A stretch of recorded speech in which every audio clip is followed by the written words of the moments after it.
Eu sabia que você viria.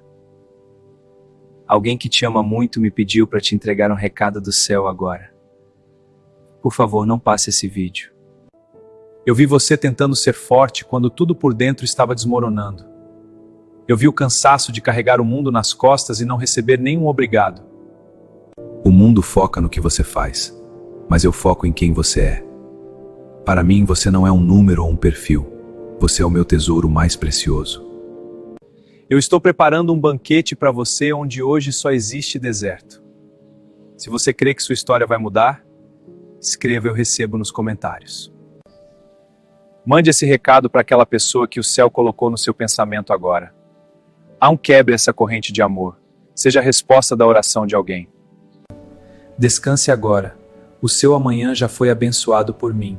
Siga o canal para nunca mais se sentir sozinho. Amém.